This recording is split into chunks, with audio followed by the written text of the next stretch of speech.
Please come, and those in the back, please come in and shut the door so that... In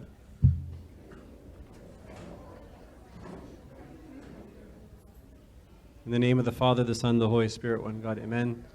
We're very blessed that today, on Sunday, October 23rd, came the one-year commemoration of Tant Samira Doherty of blessed memory.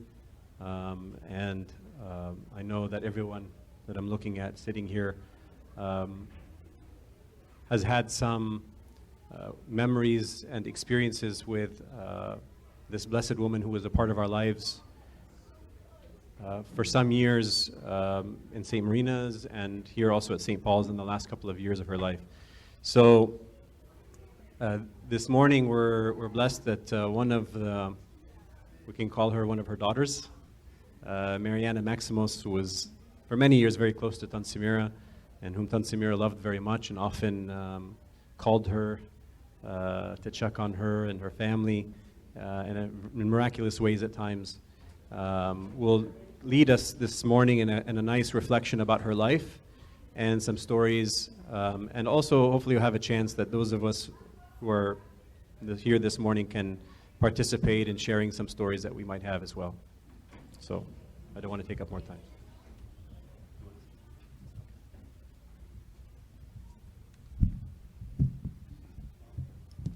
Is it working? Hi everybody, and I want to give such a good introduction. I feel very honored today to be here and talk about this person that I was very, very blessed to meet in my life. I consider her a contemporary saint, and I'm sure a lot of people would agree, whoever knew her. And I'm not talking about a person who lived back in Egypt centuries ago, somebody who we didn't know how she really lived, how she ate, how she managed her life.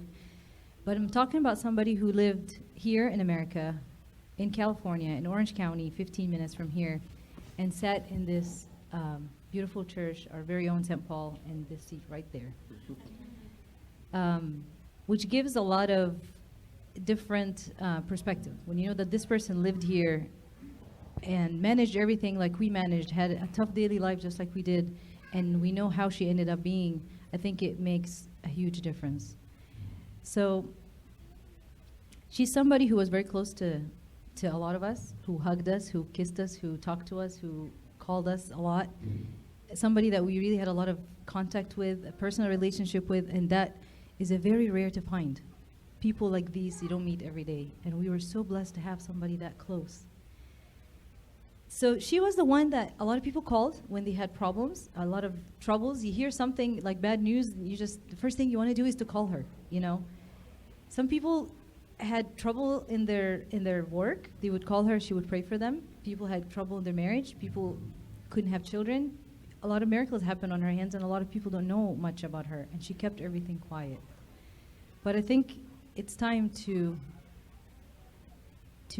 talk about these things, because I think it's a beautiful example for all of us. So Tunt Samira was the source of comfort for a lot of people. For a lot of people, she was a security, and she delivered Christ to a lot of people. So I'm going to start by talking about just briefly who she was. She was born in Cairo, Egypt, on March 16th, 1941. She was the youngest of 5 children. And according to her, and I'm saying a lot of things that she mentioned in her recordings, she said that she was declared dead when she was born as a baby. But her dad was very frustrated with the doctor, and they tried so many things until they wouldn't give up until they brought her back to life. Thank God. And she said she was very special to her father. But unfortunately, her father passed away when she was young. She received her bachelor degree in teaching, and she was a math teacher. She worked as a math teacher in Egypt for a few years. And her relationship with Pope Kyrillos started when she was around, she told me around 26, 28 years old, when she had trouble at work. She has trouble at work, just like us. And she was a math teacher in a school that she didn't like. And she decided to go to the cathedral where the Pope was, and she went there and she found a lot of crowd. So it was her first time to see him. So she didn't know what to do. She just stood in the back and she saw him far in the crowd, and she's like, I'm never going to get through him. I'm so little and short. Nobody can even see me. So she said, all of a sudden I found the people parting. Like, people go here, people go there, and she has a path straight to Pope Kyrillos.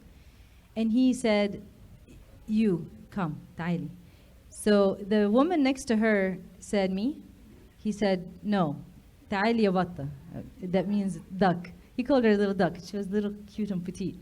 So she came to him. He took her, and they went like in the living room or whatever room they had, and he told her, I know why you're here. I know that you are not happy at your job. Tomorrow at 1 o'clock, you're going to get a phone call. Make sure you receive that phone call and follow it. So she didn't know who he was and at that time, but that was her first experience. So she goes home, and the day after that, just like he said, 1 o'clock, she got a phone call. I'm trying to make it as fast as possible. And she had a phone call from a principal from a different school who said, come and come, I want to meet you. So she said, okay. She went, and then the principal asked her to basically, kind of an interview, to go and give the talk to the lesson, a math lesson to the kids. So she went and she gave it, and she said, I was trying to be all, I was to show off, and I was trying to be good, and she said, after that, the principal asked her for another class. Anyway, but at the end, she was very impressed with her. And she said, I want you to start with me. And she said, no, but I have to give, a 2-week notice or whatever we call it here. And she said, yeah, you're right. But then Tant Samira said, do you want my resume, my papers, to know who I am? The principal said, no, I have everything. She said, what do you mean? She said, I got an envelope. I have an envelope for you. So Tant Samira said, can I see it? She opened it, and she said, every single paper was the same, even in order. A duplicate of her envelope was delivered to the principal the day before. So she told her, how did you get this? She said, oh, one of your relatives, the officer, he came and he delivered it. Tant Samira stopped, and I think she got the idea. So she went to the Pope after that, and she told him what happened, and she said, who's that officer? And he said, who else but Mina? So that was her first experience with Baba Kyrillos, and after that, they got really close to each other. And even closer now. So, okay, so Tant Samira, her father passed away when she was young, so now in charge of the family was her older brother and her mom. And they decided to go to America. So her brother got everything, all the papers and everything, and made her sign, and she said, that was for me intriguing. She said, I didn't want to argue about anything. They said, let's go to America. I said, let's go to America. I'm not one to argue. I would rather keep the peace than argue about something. And that was amazing. That's like word for word her words in the recording. So she went to Baba Kyrillos. She wasn't happy. She didn't want to, immigrate. So she went to Baba Kyrillos, and he said, ta'ali habebti abouke, come, the love of your father. And I know why you're here. I know you don't want to travel. She said, Sayyidina, I want to be a nun. And that was my passion, the thing I wanted. And I don't want to leave here. I don't want to leave Egypt. So he said, no, it's not your calling. You will go to America. You will get married to somebody from this country. So she said, okay, but you're going to leave me? He said, no, I will always be with you. So she moved here, and shortly after that, she met a man named, she didn't meet him. Actually, the guy came, approached her family to ask for her hand for marriage.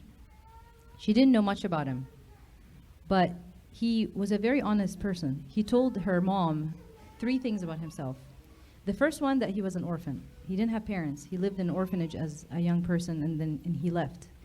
He struggled to start his own life and career. So he got his company going and everything. But then the second thing is, during one of his jobs, he actually fell and he injured his back very, very badly, to the point where he had to spend, because he didn't have insurance, he had to spend all his money for back surgeries. And the third thing is, because of his severe injury, he can't have children. So he told the parents those 3 things. And Bill was not Egyptian. He was an Irish Marine. Tant Samira did not want to get married. She wasn't very interested to get married until she met that man with those 3 things. And she told me, he was an orphan. I wanted to be his mother, his father, his family that he never had. And he cannot have children, so what? I wanted to be a nun anyway. It doesn't matter to me. And the third one is, he's somebody who needs care. He needs somebody to take care of him. So she agreed right away to marry him. I mean, that was a shock for me, because when we want to get married, we look for somebody to make you happy, right? I look for somebody, is he going to make me happy or not? But all she cared about, I want to marry him to make him happy. So that was for me a shock, especially as a woman, thinking how she made that decision. So she married Bill. And in America, and Abuna Tadros Malati, actually, he's the one who had the wedding for them. And they were here, keep in mind, she was here in the 60s when she moved, so they were here like before any other Coptic church, there were no Coptic churches. But then, miraculously, God gave her, remember how he was not supposed to have any children? God gave her 2 children. He gave her Danny and Doreen, 2 very beautiful individuals. You talk to them and you see the love of Tant Samira inside them. And her life was full of stories and full of miracles during this time, and it wasn't very easy. We think she had it easy, but it wasn't very easy for her. She had a lot of struggles, just like all of us, from all aspects, financial at some points, marriage at some points. I mean, they're just general problems like we all have every single day. One of them, I have to say, I didn't want to mention because I don't want to take too much time, but she said that one time she was at home by herself with the kids, and they were very hungry. And she couldn't leave the house, and all she had is, I think, like a little piece of roast or something. And she wanted to feed the kids, and she kept, praying, and I didn't know what to do. And she said the door knocked. She opened the door, and a guy out of nowhere comes, and he says, "Here you go," and he delivers her like loaves of bread that was like hot from the oven, fresh from the oven. And she didn't know who he was. So she took the loaf and she's turning and he disappeared. So she went outside and she looked and there's nobody there. So she asked her neighbor, she said, "Did you see a truck, like a bakery truck or something that just came here?" And she said, "No." So she called her husband. She ran and she called him and she said, "Bill, did you just send somebody to bring me bread?" He said, "No." So she said, "Until this day, I don't know who exactly it was, but I mean, I guess Mina can be a baker once in a while. I don't know. I'm just guessing." But things like that that happened to her. And one of the stories also, it was during a financial struggle, and she had Danny, her first baby, and she didn't have much money to get the food. And she came out of the hospital. She was thinking to herself, "I don't know how to feed this baby. I don't have any sources right now. It's a tough time." But she said, "God, you gave me that baby. You take care of him. That's yours." So she said, somebody knocked on the door. He said, "Hi, I'm Sam. How are you? Welcome here." And then he said, "That cupboard, empty it for me in our house. Empty that cupboard for me, please, and I have some stuff to drop off." And she said, "Okay." It's funny how Tant Samira doesn't ask many questions. She just goes with the flow, And then he comes in and he drops off boxes and boxes of baby supplies. She said food, formula, diapers, things that lasted after her kids she was giving to people who were pregnant. And till this day, she said who Sam is. And she went and she asked the neighbors, "Who is Sam?" And they said, "There's no Sam. Nobody lives here named Sam." So until now, she also doesn't, I'm sure now she knows who these are, and But this is just amazing to me. So Tant Samira was an amazing balance between a person who's so meek and calm and kind and gentle, and a person who knows how to stand up for things and be serious and firm at times. So she was a tough cookie, right? So she started her jobs, she started a restaurant, she started a business. She was cooking, she was a business person. So one time she told me that story, and she said, "I went in the restaurant that day, and Bill came with me, and I told Bill from the beginning, I'm managing this business. When I'm at work, I'm the boss. So you listen to me." And she's very serious. And then she said, "I went to work, and then Bill, in the morning, to open the fridge, took a frozen piece of, I think it was lamb or something, and put it to defrost it, put it in the sink to defrost it, where apparently you have regulations how to defrost meat. You don't put it from outside to the sink like I do." So she said that there's regulations. You can't go from this temperature to this temperature for the bacteria, blah, blah, blah. So anyway, she said he did that. And a few minutes later comes in the health inspection. Surprise. So he comes in, and the first thing he looks in the sink, and he looks at her, and he goes, "What is this?" So she didn't know what to say, and she said, I turned to Bill, and I said, "What is this?" So he said, I'm sorry, blah, blah. You know, he started like, she said, "You're fired." I said, "Tant, you just fired your husband?" She's like, "Yeah, habibi." I said, "You can't do that, Tant. You're going to go home for that, you know?" So she said, "Nope, I fired him." And I said, "You have to take your stuff and leave right now," in front of the guy before he left. I was like, wow. So I said, so I'm waiting for the big fight to come at home, right? So I said, okay. So she said, and then after that, you know, we got a fine and whatever. And then after that, I went home. And then I opened the door, you know, as if nothing happened. And he goes, "Hi, honey." And he gives her a flower.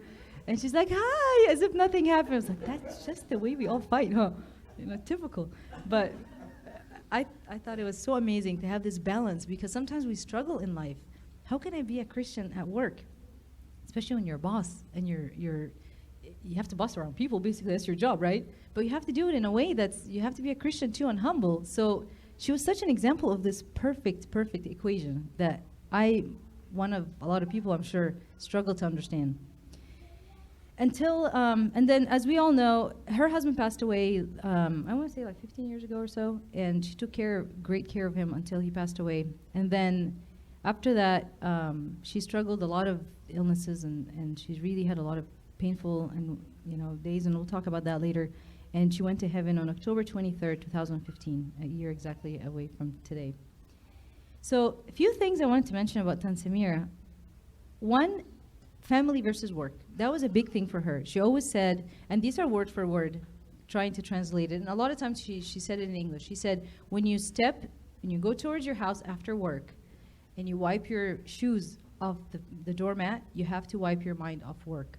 Work does not belong inside the family. You cannot bring your problems inside and have your family struggle because of it.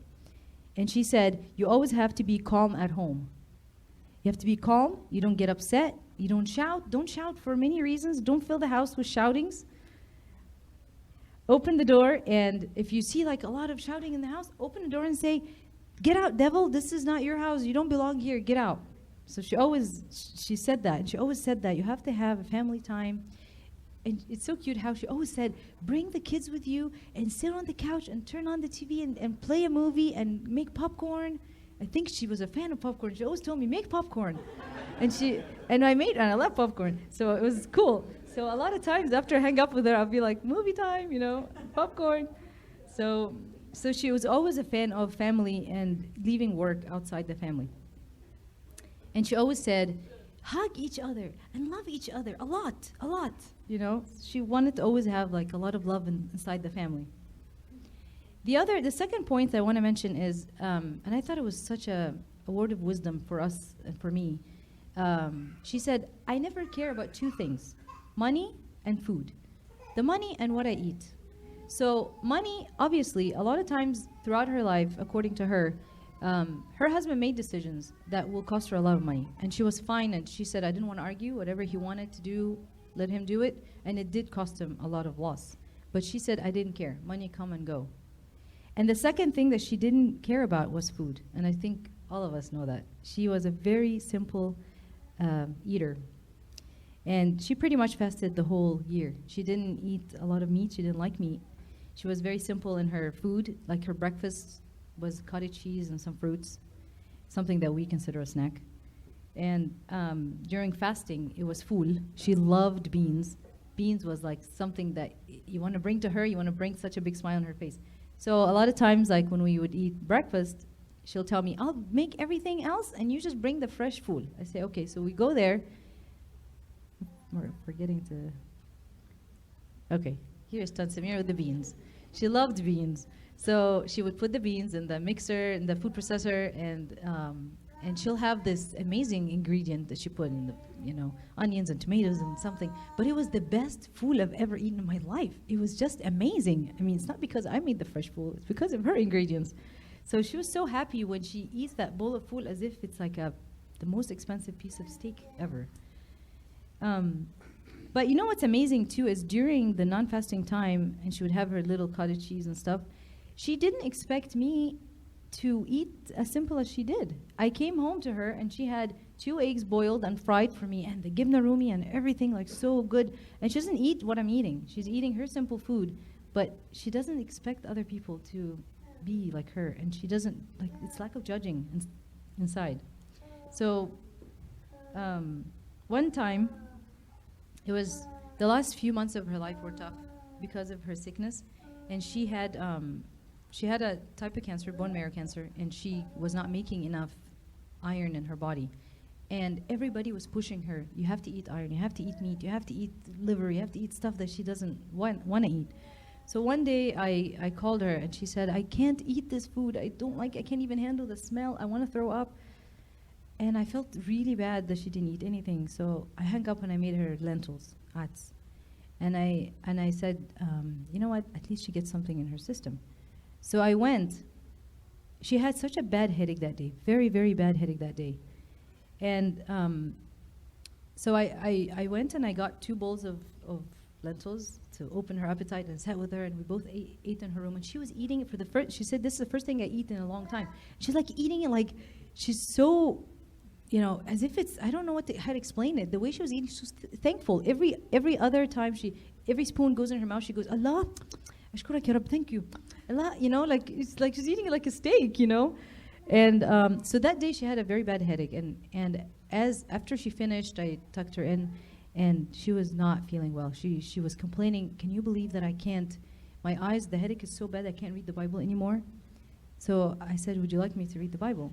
And she said, that would be great. So I grabbed her Bible, and I saw where she was stopped, and I read, and I was reading very slowly because her Arabic was kind of weak, So as I was reading, her headache was getting worse and worse.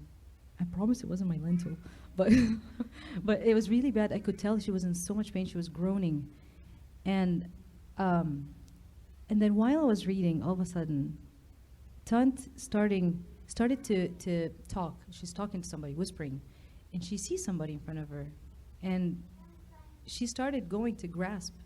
She kept trying to reach something, and I wasn't understanding what's happening. I took a little video clip. But she's like grasping, and she's grasping, and she's saying yes, yes, yes, and then she kisses it, and then she said, I love you, Baba, yes, yes, yes, I love you, Baba, I love you, Baba. She kept whispering that. And then after that, she opened her eyes as if she's a different person. And I said, are you feeling better? She said, yes, yes, yes. Baba came and he put his hand on my forehead with his cross, and I feel much better now. And then she started saying, I'm sorry, I didn't offer you food. And I said, Tut, you couldn't even move 2 minutes ago, But that was an amazing encounter for me to see that, A lot of supernatural things that were happening around her that a lot of people didn't know, and she didn't want to talk much about it. It's something that you just learn, in the beginning things were like, wow, but after knowing Tant Samira for a few years, you're not surprised. You're not surprised when you call her and she tells you what happened during your day. It was just an amazing talent that God gave her. So the next thing I want to talk about is her life of prayer. This is her room. Many of you visited her, and I'm sure a lot of you didn't. She loved Baba Kyrillos so much. She was in every single picture, if you can tell. And then this is another picture, and she always had like a little candle going, and always smelled interesting, not like regular oil. Not sure what was happening there. That was her bed. So basically, this is her bed, and if you look to the left, that was what you see. So her room was a little cell. And it's not just me, but I'm sure a lot of you who visited her, when you go to her room, you feel like you went to the monastery and you came back. It's like a retreat. A lot of times we would be eating in the on her dining room, and I would just sneak in and just sit there. I said, can I just go to your room? She's like, yeah, go. And I just sit there, and you feel like you're somewhere else. You're in heaven, You're secure, you're calm, you're protected. So much peace in this place. And you can tell this room was full of prayers. Even when she was in the living room, you can tell this air is full of prayers. This was her agbeya. Thanks to Doreen, I actually got to keep it. So this agbeya, the papers can almost fall off. They are very well used. You can tell those pages were flipped like many times, and lots of notes and tabs, and the prayer of this hour, the prayer of that hour, and a lot of papers inside it that had many names of people and things to pray for. And you can tell she was, and of course you can see Pope Kyrillos' picture, you can tell from the very beginning of the book to the right. A lot of people would ask her for prayers, and she would put their names on in there and pictures and stuff. So, you know, it's something new. I mean, I open my abouke and it cracks, you know, you hear the because it's like so new. But this book has been used, you know, for real. Her prayers were so powerful. Very, very powerful. They can shake the church. Literally, can shake the church. And they did shake the church. Her prayers were so strong, they could unlock doors. She was always the first person to go to the liturgy. Always the first person. She would go in the beginning, sit in the front. Nobody was there. She would fill the water for the communion, and she would clean whatever she could clean. That was her little service. And she would start praying with her abouke before the liturgy, you know. But I got a phone call a couple times from my father, who was an arch at San Marina, and he's usually the first one to go there to put things together in the altar. So he said, Tant Samira was inside the church today, and the door was locked. So he said, I came, and the door was unlocked. I myself unlocked the door. There was no way to get through it except to unlock the door. And I go in, and she's sitting there, and I really got scared, you know. So I said, you know, that was like at the end of my relationship with her. I was like, I'm not surprised, you know. So I called her, Tant, what happened today? She said, I didn't know, Habibi. I went through it early to church. The door was locked. I prayed, and then I put my hand in it open, and I went inside. I said, well, happens to me all the time, you know. Yeah, that's not a problem, Tant. It's very simple, you know. It's just, and then you stop and you think, wow, she just unlocked the locked doors because of her prayers, you know, and because Pope Kyrillos is not going to let her stand there outside the church with a locked door, this old woman who can barely stand, you know. So that happened a few times, to the point where actually the other priest said, do you have the keys? Do you have a copy of the keys or something? I don't have the copy of the keys. I said, I know, Tant, I know. Just, you know. Anyway. So a lot of you guys who were here at St. Paul experienced her. She always sat on that chair. Actually, barely sat. She was always on her feet the whole liturgy with her oxygen tank. Does not matter to her. But she was on her feet the whole time with her scarf covering her head and her hand. Her hands were under her scarf always, and they're always up the whole liturgy. She looked like she was in a different world. And one time, I was sitting next to her, and she went down during when we said worship God in fear and trembling. And I heard how powerful her prayers were. I couldn't help but stop and hear her prayers.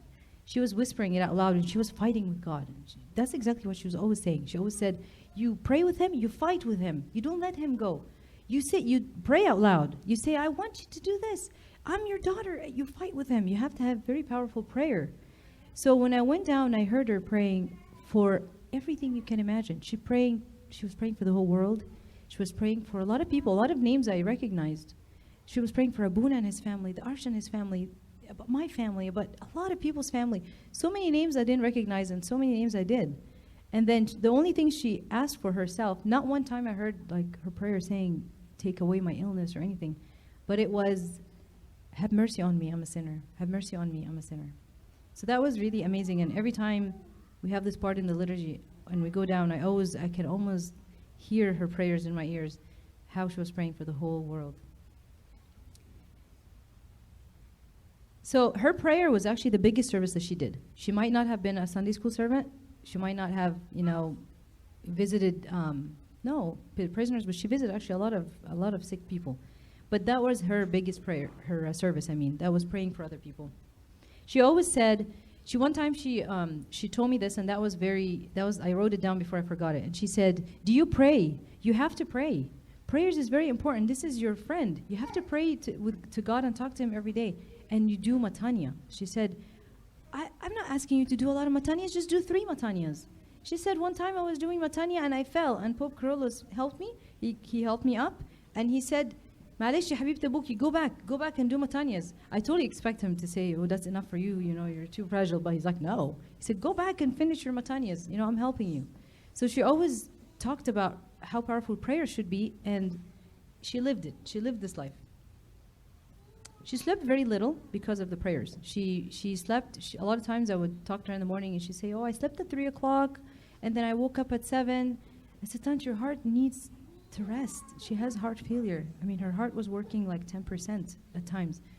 So she said, no, we'll sleep later. No, I'm good. So she would pray all night. She would hear the praises in the Christian channels too. And she would read the Bible. A lot of times we would go visit her and you see her next to the window reading the Bible with the little light. And her Bible was just like her abouke. It was very well used and read. So that's the second thing. The third thing, and I think is going to be my last, is endurance of her illness and gaining the crown of sickness. She suffered from a lot of things. She had heart failure, she had cirrhosis, she had diabetes, and finally she had cancer. And it was amazing because she was always happy no matter what, and she was always thankful no matter what. And she was praying for other people in the middle of what she was going through, when she was the one really needed all the prayers. But never ever one time she said, I was praying that God would take it away from me. She always said, whatever God does to me, he does it. He's my Lord. He loves me. So if he wants me to be sick, I'll be sick. It's okay. He'll take care of me. So her prayers were always to help her endure it. And towards the end, Pope Kyrillos told her, you're going to get a lot of crowns for enduring sickness. So she kept telling him, does that mean, Baba, does that mean I'm going to suffer more? Things are going to get harder and harder? I mean, as a human being, because I told her, Tant, does that make you, that's not very comforting for him to tell you that you're going to get a lot of crowns. That tells you that you're going to struggle. She said, I know. And I kept asking him, does that mean I'm going to suffer? And he kept just not saying anything and looking up and say, I'll be with you. So he promised that he'll help her throughout it, but it's not going to go away. And in the middle of her pains, she said, in the middle of my pains and torture, because she had psoriasis, at times it was like her whole skin is sloughing off. And she wants to scratch so bad that she would bleed. Like her back, she would get off and the sheet is all blood. Struggled so much in that, and that was very disturbing for her a lot of times. But she said, in the middle of my pains, I remember Christ's pains. I focus on his pains and not mine. I think about him being whipped. And she said, on Good Friday, I always look at him and the cross and say, my Lord, Habibi, you did this for me. Look at your suffering. You're suffering so much for me. It should have been me, not you. So in the middle of the pains, she focused more on his pains, not her own.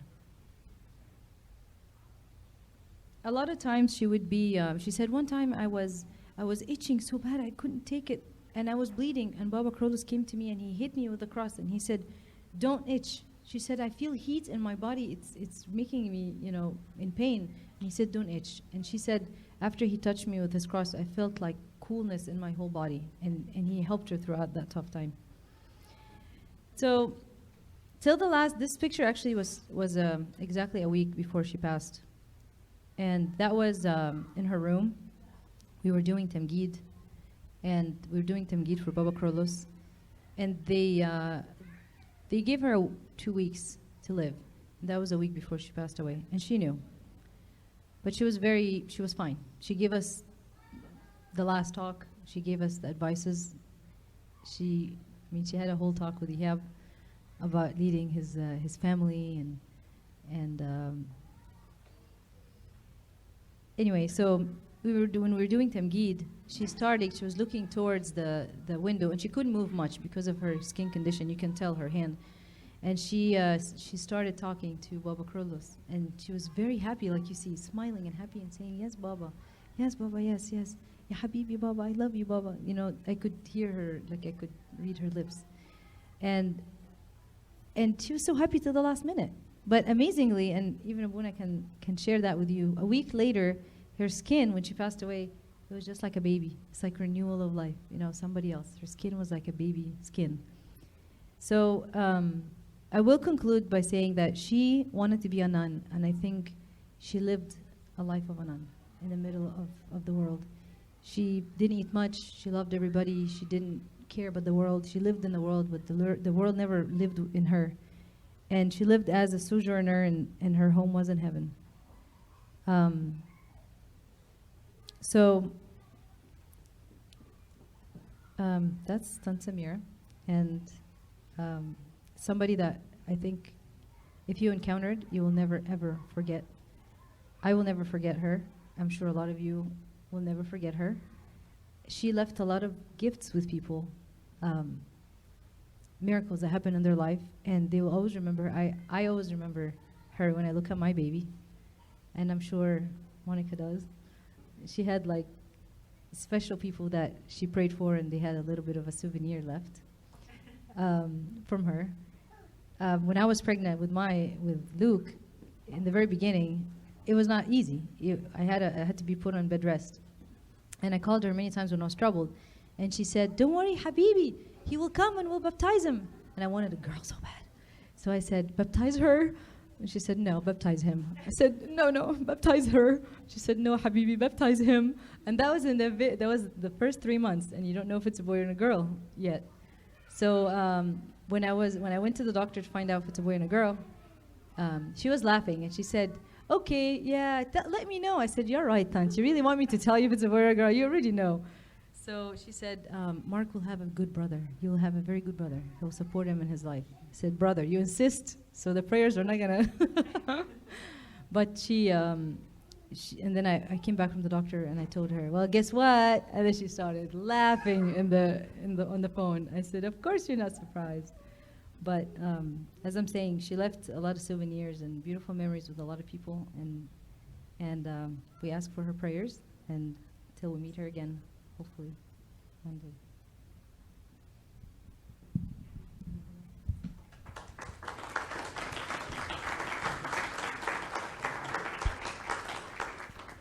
Thank you, Mariana.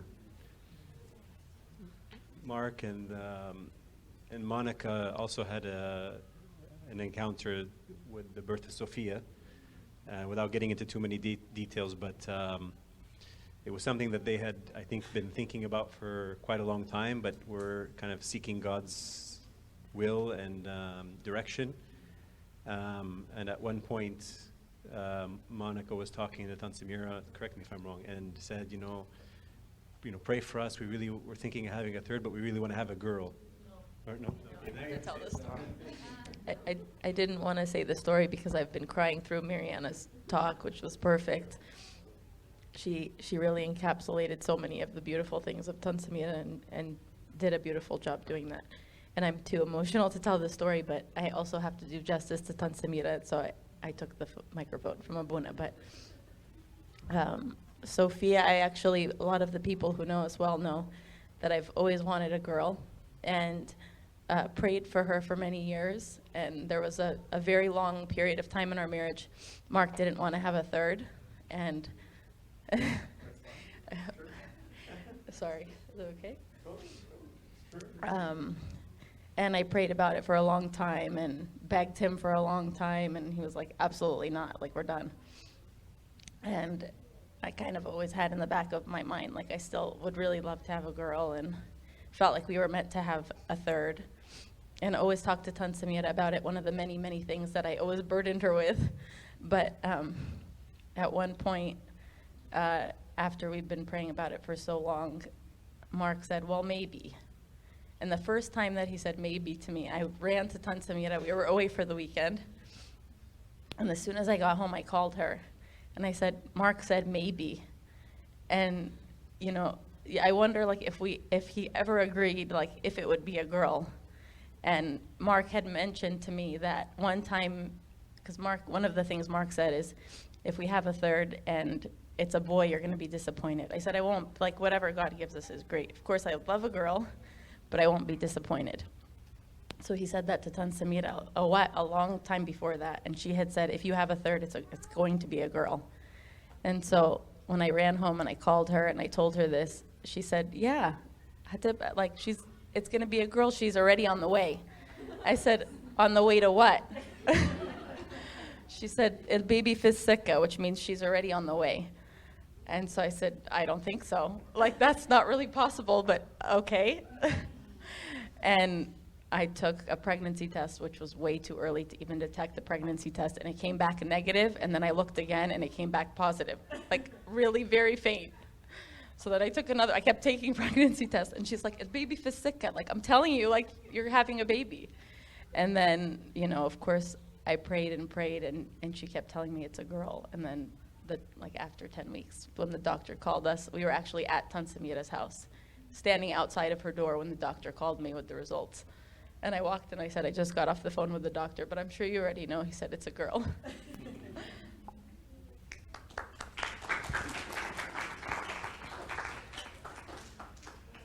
So, I mean, what do we take from this? I mean, we have an intercessor in heaven. We have an example of somebody who was married, who owned businesses, who had children, who was an example of holiness. We have somebody whose life is a balance between taking care of the daily needs and the daily struggles and adding some time of prayer, some time of reading, some time of dedicated to reaching out to our neighbor. We have somebody who shows us the importance of the sacraments of the church, how she loved the Eucharist and to come and take communion. She often would feel, she would say, fire when she took communion, and so she was always eager to come to the church for the sacraments. And really, a lot of the supernatural stuff happened in the last couple of years of her life, but most of her life, yes, she felt support from heaven and God had given her some gifts, but she was just going through the struggle that all of us go through and loving God as much as she could. So that's Tant Samira's example for us. And that's what, when she came to the women's group, that's what she talked to us about was, prayer, fasting, church, forgiveness, repentance, the same lessons that we grow up with, but here was somebody who was actually living it, putting it into practice. There's a lot of supernatural stuff that happened with Tant Samira. Some of us witnessed it, and there'll be opportunities for us to talk about those and to, I post some things on Facebook about them. But I think she would want us to focus on the essential things that are attainable for all of us, which is, again, to spend some time with the Lord and the things that we know that we have to do. The other things are given to some of the saints for reasons that God knows, usually for the benefit of the church, not for the benefit of the person. So the gifts that she had, where she could foresee events, or she could read people's hearts, or that she saw many times in the church, she saw angels and saints that were in the liturgy. Those are not things that many of us will receive as gifts from God, and she understood those were not the important thing. If you asked her, "Tant, right now, Pope Kyrillos will come visit you in your room, or we'll go to the church and pray the liturgy," she wouldn't even think. It wouldn't even be, she'd say, no, we have to go to the church, take communion. At one time, actually, she blamed Pope Kyrillos because he came to her and I don't know if I should tell the story, but I think I told the story before about how one time she was going to St. Marina's for weekday liturgy, and she had for years been taking the OCTA, the Octa, Orange County Transit, and they knew her schedule. Every Wednesday, every Friday, they knew what time to pick her up and what time to pick her up from church to take her home. And on this day, she was waiting outside of her apartment. She had her purse. The door was locked, and they didn't come. So she waited 20 minutes, 30 minutes. Now it's like an hour she's waiting outside. She went into her apartment and called them, and they said, "Well, there's something in the computer that says you changed your time." She says, "What do you mean, change my time? You know me. I know all the drivers. They all know me. I've been doing this for years. It's the same time every week. I've never called to change it. Nobody would have called to change it." And they said, "Well, we can send somebody now." And she said, "It's too late. By the time I get to church, it'll be too late for communion. Forget it." And she was very upset. So she went into the house and went into her room. And she goes into her room and she finds Pope Kyrillos sitting on the edge of her bed, holding his cross. And she said, "Abuna, not like an outline, no, flesh, like exactly," she said, as I'm seeing you with what you're wearing, a real person is sitting in my room. Pope Kyrillos is sitting in my room on my bed." And she said, I was, of course, startled. And she asked him, first thing she said is, "Baba, I want to go to the church." Right? She sees Pope Kyrillos, and the first thing she says is, "I want to go to the church. Why am I not going to the church? I want to take communion." So he smiles at her and he says, you will know in a moment. And so as he's sitting there smiling at her, holding his cross, a gentleman that she knows in the complex, who's part of the maintenance crew, that they go around on these little golf carts, he comes rushing to her apartment, and he starts yelling out her name, Samira, Samira, Samira. And she's now in her room, and her window oversees the little entry to the front door. And she says, yes. Of course, he doesn't see Pope Kyrillos, who's sitting there smiling at her. And he says to her, you're home, thank God you're home, thank God you're home. She's like, why, what's going on? He said to her, the transit bus that you usually take and that I know that you take at this time just got into a very bad accident at the bottom of the hill at the intersection, and the fire trucks and the ambulances are all there, and I thought you were on there. And so she looked at Pope Kyrillos, who was smiling and nodding his head, and she understood. So she had these kinds of experiences and these kinds of supernatural things that became regular for her. And many of us, we saw it at church. Oftentimes there were things that happened, like oil on her head, or the fragrant scent of some beautiful heavenly fragrance. And she came to the church often, and I put this on Facebook last night at like 11:30 at night. She often, when she was sick in the hospital, or when she was at home, unable to come physically to the church, she often came to the church in the spirit. And this is not an unusual phenomenon in the life of the church. We have people that are alive today, and they're not just monks and bishops, and but even lay people who have given this gift and they reach a level of holiness and spirituality, that God allows them to be somewhere else in their spirit, while they are physically, their body still remains where they are. And so many times, and I have like 15 voicemails that I could play for you, where Tant Samira would call me as Mary's doing the announcements, and I'm taking off my tunya. I check my phone, and there's a voicemail from Tant Samira. Of course, I'm not always able to listen to it before I come out to give out Lot Barka, but I know she's just left me a voicemail. And the voicemail was her either from the hospital or in her room, telling me all the details about what happened at church. Telling me, Abuna, you forgot in the altar to do. Oh, she would correct me sometimes and say, and then she said one time, she said, somebody was coming to take Luqmat al-Baraka, and you were talking to somebody else, and you didn't pay attention to the person in front of you. And she said, you may want to check, make sure they didn't get upset with you. She would tell me things like that I wasn't even paying attention to. She would tell me sometimes what people were wearing. She would tell me things that happened in the altar that was said between me and a deacon that nobody, not even if somebody was sitting here, would see or hear. So I have this experience that and then sometimes I would test her. I would say, well, exactly, tell me more about my sermon. And I'd find that she told me more about my sermon than I even remembered about my sermon, or what somebody who was present. And she would see people, and she would,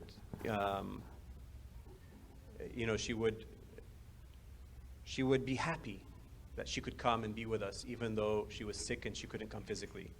She was just excited to be at the church. I've never met somebody who loved the church so much.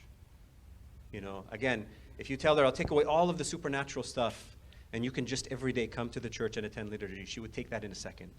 She would say, all this other stuff is nothing compared to standing at church, praying to the Lord and receiving his body and his blood.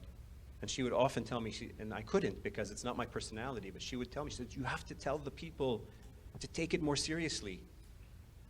She says, people come at the last minute, and people come and they're talking, and she said, this is the body and the blood of Jesus, the body and it's fire, it's fire, it's fire, it's fire.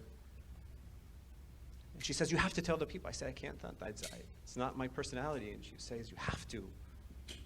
And she would be very concerned about the holiness of the place, because her eyes were open to see what's really happening. So she was a blessing that was in our midst. And I think Mariana has so many stories that she wasn't able to share, and God willing, now that it's been a year, I think we're letting our guard down a little bit, because I know some of these things that I'm saying will be misunderstood, or I'll be criticized for saying them, because that's just the way things are when you talk about holy people. But I'm only saying things that I myself witnessed, that I could lay down my life as to the certainty of the truth of it. And I know that those who were with Tant Samira, they saw it.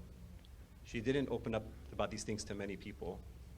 She herself was perplexed. She said, Abuna, if I didn't talk to you about these things, I would wonder if I myself was going crazy. You know, and I think God allowed us to see some of the physical things because we also might have thought she was going crazy.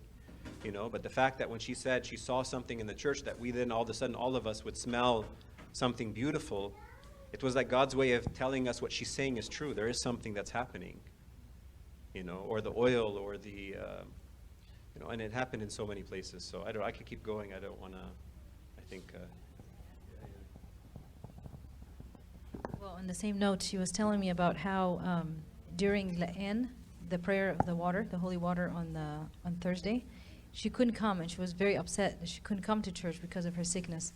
So she actually came to church, and you know, Baba Kyrillos told her, "Okay, don't be sad, come with me." And he took her, and she came to church, and she said, "I saw while Abuna is blessing the water with his hand, an angel, his hand is on Abuna's hand, blessing the water with him. But the angel was so tall, I couldn't see his face." And she said there were also two little angels sitting on that thing that has water. And I asked Baba Kyrillos later on, well, how come I don't know who he is? I can't even see him. He said, this is Archangel Gabriel. You can't see him. He's Archangel Gabriel. So that was an amazing thing for me when she mentioned. And every time we have this prayer, we take it so lightly, this water, we put it at home. It's actually very powerful water. I just want to add one more story that actually Ihab wanted me to mention. Couple years ago in our family in Egypt, my cousin in Egypt, she's married and she has 4 kids.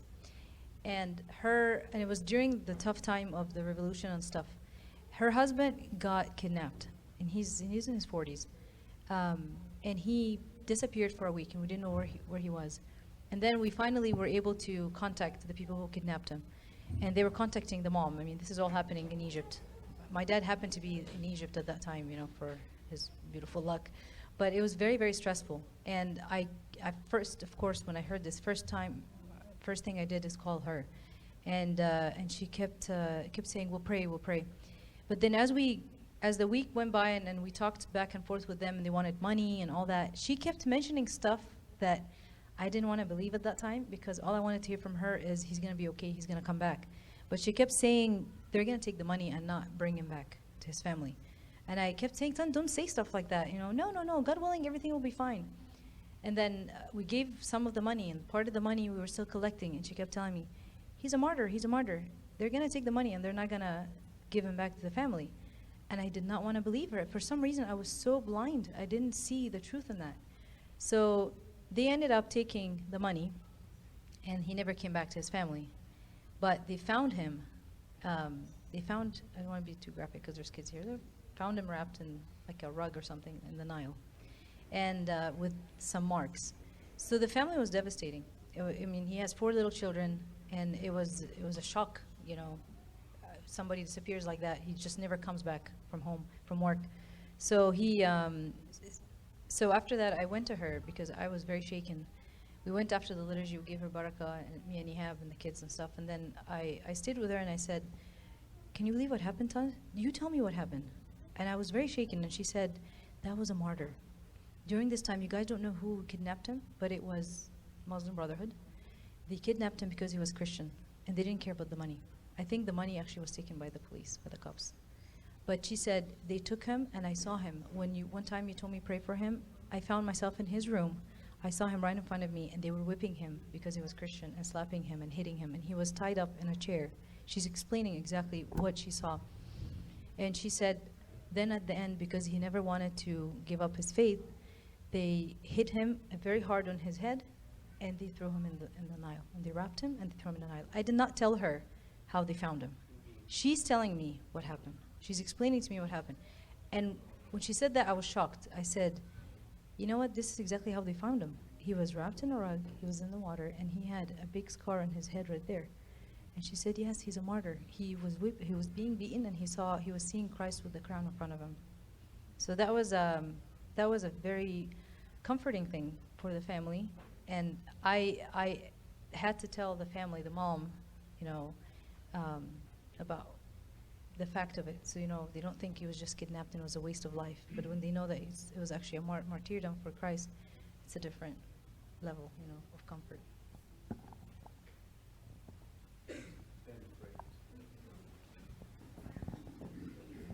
In the name of the Father, the Son, the Holy Spirit, one God, Amen. Through the prayers of Saint Pope Kyrillos, Saint Paul, and our beloved Mother, Tant Samira, and all the saints hear us when we pray thankfully, Our Father, who art in heaven.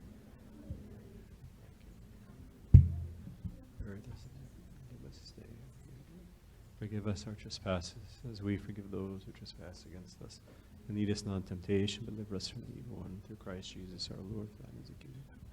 Go in peace. The peace of the Lord be with you all. God bless you all.